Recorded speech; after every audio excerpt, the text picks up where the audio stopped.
Imagine you're meeting a friend and you start chatting about life, and at some point you say, you know, I have this great challenge at work.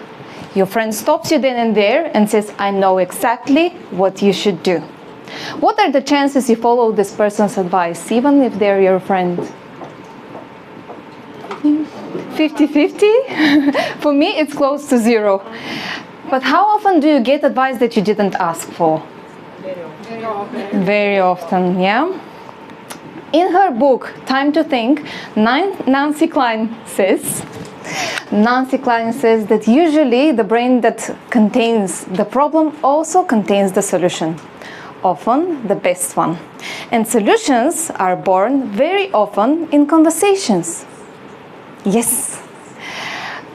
The difference between a mediocre conversation and one in which we're truly heard and seen is like trying to see ourselves when staring at a wall, while what we actually need is a mirror.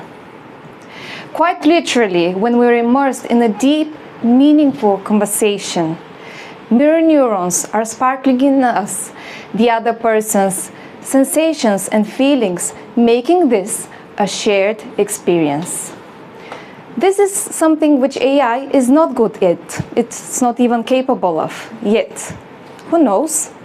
In any case, I hope that by the end of today's workshop, I will convince you to follow my advice, not to give advice. And before I tell you why and how to do that, I suggest we do an exercise. We're going to split into pairs. And if you pick a person that you don't know, you get extra points. Obviously, pick a subject that you feel comfortable with. And here are the questions that one person is going to ask and the other person is going to answer. So you get 5 minutes each, and then you swap. I'll give you a sign, there's a bell there, to which you'll know when to swap. So the first question is, what is truly important? What is it that you truly want? What is it that you want? Not what you don't want. You don't get into that taxi and say, I don't want to get to the airport. So what is it that you truly want? Pick a goal or a subject, a dream that you have. It might be long-term, it might be short-term. It has to be important for you. Which is the next question. Why is that important for you? What are the values or principles behind your desire? How would you know if you got it? How would you know if you got it? What would be different? How would you recognize this? What would you feel? What would you hear? What would you see, right? So before something becomes real, we have to imagine it. And finally, how might you get it? So we have 4 questions, 5 minutes each, and 5 minutes starting now.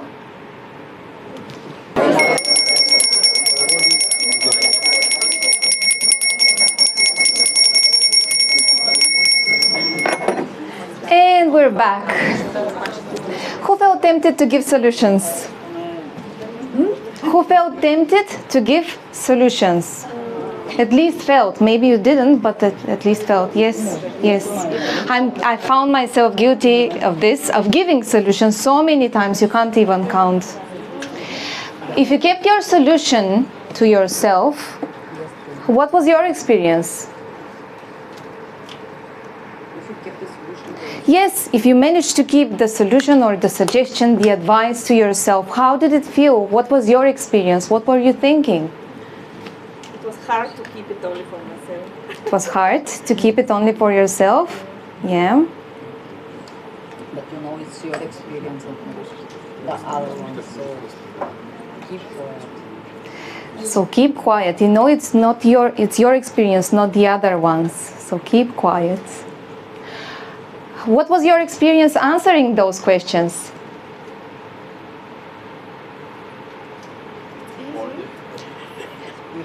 More difficult, easy? It's more difficult to answer than to ask. It's more difficult to answer than to ask. What made it so difficult? maybe not you specifically, but anyone? Well, you have to think deeper You have to think deeper in order to get to the solution by yourself. in order to get to the solution by yourself. Okay, I love this. Yes? It's difficult because you need to share personal story. Yes, it's difficult because you need to share a personal story. This makes us vulnerable and it's not always easy, yes. Anyone else willing to share? What was your experience answering these questions? For me, it was fun. It was fun. Yeah, because I focused on immediate needs and not on something deeper. So, yeah, Okay. I just solved it. It was solved initially. Great. There you go. You have the solution. Now, how do we use these questions in a solution-focused coaching conversation? Notice that the solution is at the end. We only come to the solution at the end. What do we do usually? I procrastinate. I constantly procrastinate. What do I do?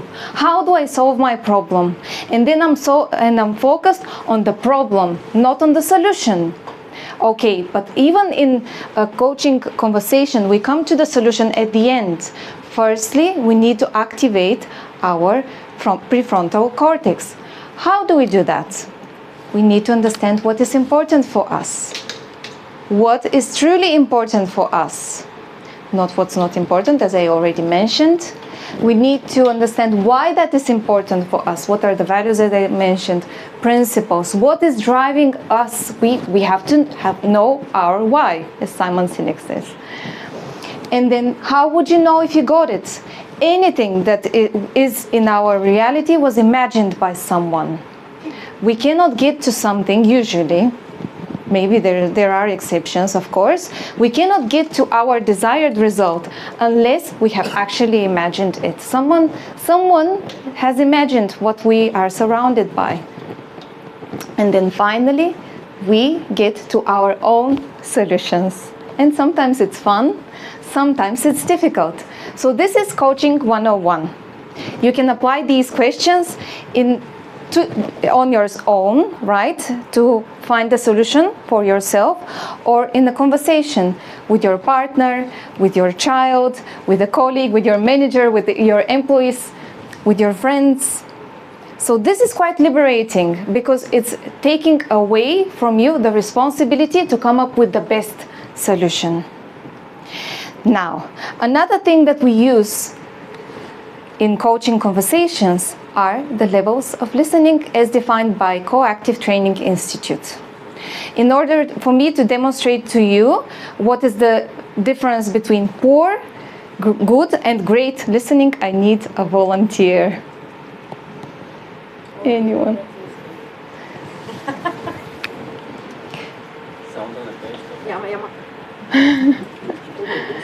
That's it. You mind just standing here? Nice to meet you. My name is Vasya. Lucy. Huge round of applause to Lucy. Thank you. Thank you very much. So, the first level of listening is internal or content listening. In internal or content listening, the focus is on me. I'm only listening in the context of my own agenda with the intention to respond. So this usually doesn't work well, right? At the second level, which is focused or context structure listening, the focus is on the other person. I set aside internal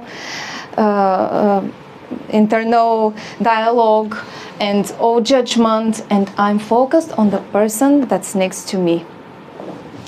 How can it get even better? Well, firstly, I have to mention, this is great for building rapport and for establishing trust and for maintaining a long-lasting relationship. How can it get even better? Is when we're able to switch on all of our senses.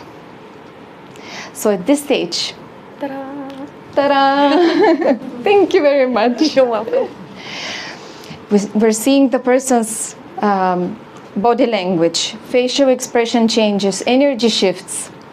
We can see everything that's the person is saying. We can hear it.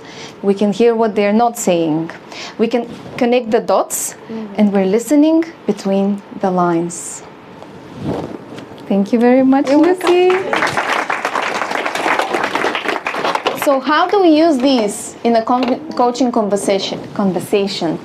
If we're at level 2, we might say, I noticed for the last 10 minutes you've mentioned the word I have to 5 times. What does this mean to you? Or if we're at level 3, when you are sharing with me standing on top of Musala Peak, how that you're watching at Rila Mountain and all of the lakes below and all of the scenery, your face changed. You started smiling. What did you notice? So we're acting as a mirror. Remember the mirror? This is when the mirror actually works, because this brings in the person another level of awareness.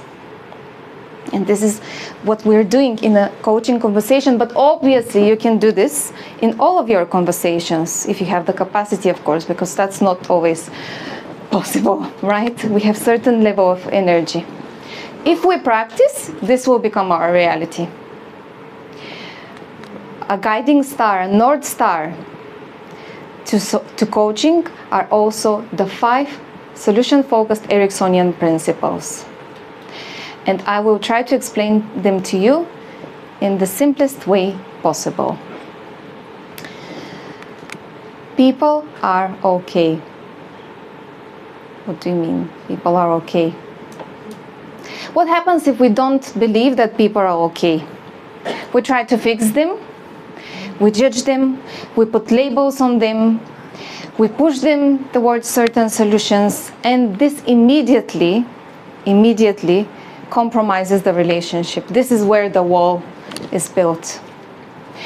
And actually, Alain de Botton said that within the very first 5 minutes of meeting a person, they know in what way you're crazy.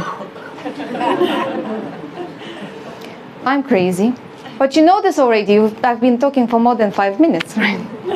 Who else is crazy? Oh, okay. Thank you. I'm not on my own. Those of you who didn't raise your hand, this is a sign you're crazy. Sorry to break it for you. We are okay. We're not perfect. We are all okay. Resourcefulness principle says that people have the inner resources to accomplish their goals, to the success that they want. So, giving advice to someone who writes with their left hand to write with their right hand is not the best, right? And how about suggesting to a fish to take up climbing classes? They will achieve their goals. They will reach the highest peak. Okay, what if they're, I don't know what's the word in English, pastorva? There's probably another way to reach the highest lake, right? So, people have the inner resources and know what best works for them. It might be that they read a book, it might be that they watch this YouTube video, whatever works for them. People know what their solution is. We don't need to impose what worked for us. Yes, we come with great intentions, but that's not always helpful. It actually stops the process of thinking and coming up with the solutions that are really helpful. Positive intention principle says that all our actions come from our values, and values are always with a positive sign.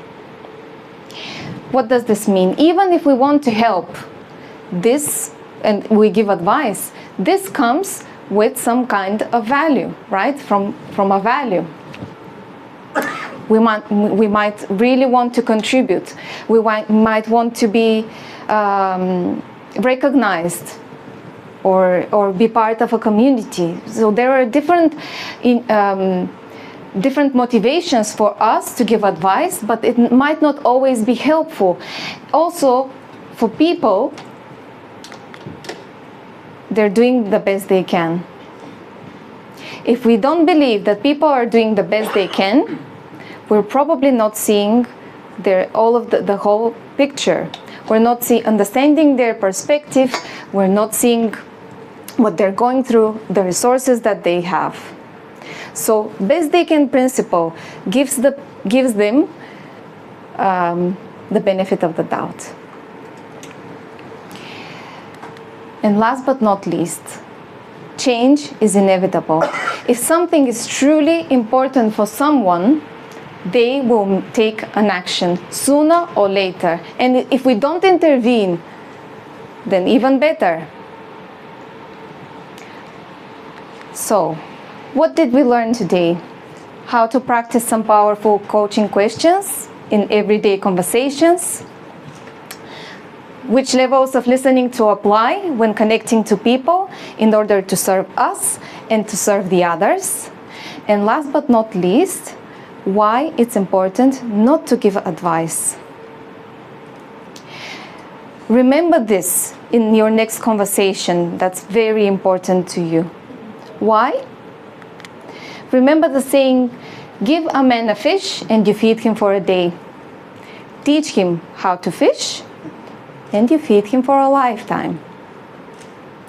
When you give advice, best case scenario, you solve a single problem of theirs. If you give them the space to embrace their reality and to come up with the best solution that works for them, you empower people and they become their own heroes. Thank you very much.